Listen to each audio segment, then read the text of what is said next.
In a two-stroke gasoline engine, the oil and gasoline are usually mixed before they enter the engine. Different engines use different ratios, as given in manufacturer's specifications.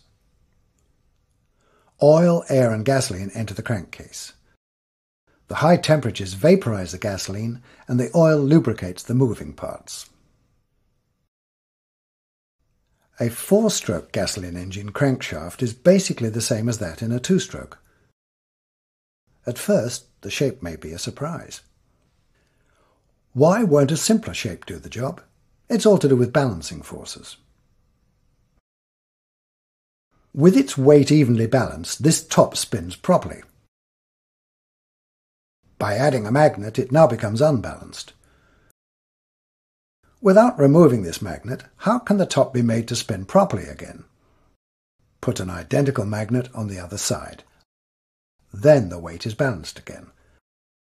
The second magnet acts as a counterweight. Counterweights appear in unusual places. They are essential for some systems to work at all. Crankshaft counterweights help keep the rotating components in balance. They help keep the crankshaft turning as smoothly as possible. The crankshaft turns because of the forces transmitted through the connecting rods. At the same time, it must be held in place. That's done by bearings. They reduce friction and allow free movement. The crankshaft is held in place in the engine block by main bearings at points called journals. Different bearings do different jobs. These bearings support the crankshaft in place but let it turn freely.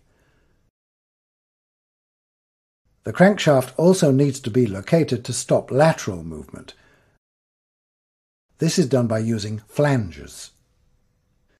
Between the connecting rod and the crankshaft are connecting rod bearings. They protect the spinning crankshaft at points also called journals. On the rear of the crankshaft is a heavy flywheel. It stores up energy from the power stroke and helps keep the crankshaft turning. In a four-stroke engine, only one of the four strokes in a cycle delivers power. In one cycle, the crankshaft makes 2 revolutions. In a two-stroke, every second stroke is a power stroke. Without the flywheel to store energy from the power stroke, the crankshaft will slow down and stop.